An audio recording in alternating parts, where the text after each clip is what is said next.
Hi guys, my name is Samuel and this is Hoday CADS. Please do well to like and subscribe to this YouTube channel as I'll be providing exciting videos into engineering like such. This video will basically help the upcoming engineers. I believe the already made engineers have an understanding about what we are trying to deal with today. Why cracks in beams? Once again, welcome to Hoday CADS.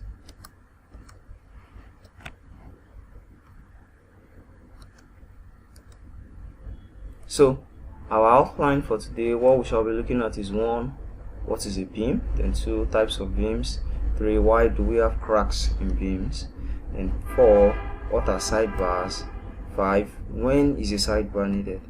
6. How do you calculate for the size of a sidebar and the spacing? Then 7. How to program your calculation on Excel. Then the last part of it should be how to draw your sidebar using CADS RC.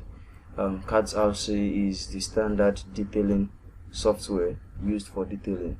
I know most of us might not be conversant with this, but then we shall look at how it actually works. So let's move to the topic for today. So what is a beam? A beam is defined as an element that is structural in nature and one that can resist load primarily by bending. Historically speaking, beams actually are usually known as squared timbers, but however over the time we've been able to have different materials such as concrete, we have steel beams and the likes, and so many more. So next is different types of beams. 1. We have the simply supported beams, we have the fixed beams, we have the overhanging beam, we have the doubly overhanging beam, we have the continuous, and we have the cantilever beam. So these are the various types of beams that we have. Now to the main question of the day: why do we have cracks in beams? Really, cracks occur in beams due to shear stress, reinforcement corrosion, insufficient rebar cover, bending stress, and so on and so forth. And also, cracks surface up in beams as the depth of the beam increases. This is because the tensile stress in the beam is actually at the side face of the beam, and as the depth increases, so does the crack increases. So these are why we have cracks in beams.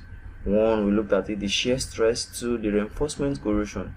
Once your reinforcement gets corroded inside your concrete and it forces itself to open up around that area, then due to that you can have crack. Insufficient rebar cover is one of those things that leads to it. For your reinforcement to be corroded, that means your reinforcement is actually exposed to some level of liquid or water, and that will lead to corrosion of your reinforcement, which eventually will lead to a crack in your concrete or in your beam. So what then are sidebars? We've been able to look at reasons why we have cracks in beams, and we're able to note that cracks in beams can be associated to increase in depth of the beam. So in order to avoid these cracks in beams, which is due to increase in depth, a sidebar is actually needed. So BS 8110 provides us a guide for the procedure to actually obtain the diameter of our sidebars, and this is provided in the code, and the information needed are actually provided there.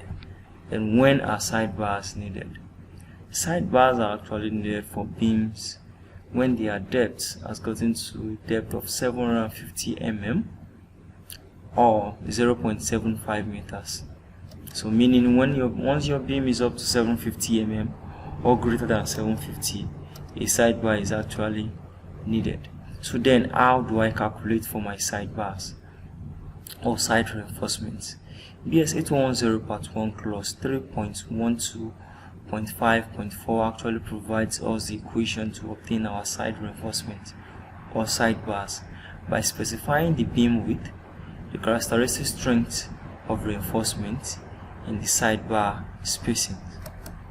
And this can be seen in the following equation that will be placed on the screen right now, which is the square root of your sidebar spacing, your beam width, divided by the characteristic strength of your reinforcement, all in square roots.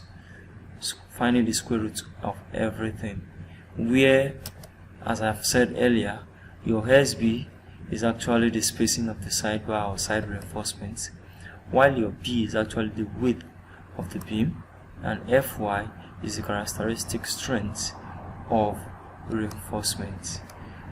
Characteristic strength of your reinforcement. So in order to get the actual size of reinforcement, you need to specify the spacing of your bar, a tentative spacing. Then you specify the width of your beam, which could be 230, 275, 250, 300, and so on. And then the characteristic strength of your reinforcement. We should also note this: the spacing of the reinforcement shall not be greater than 250 mm, and they shall be provided 2/3 of the height of the beam measured from the tension face of the beam. Then next is actually how to code your calculation or program your calculation on Excel.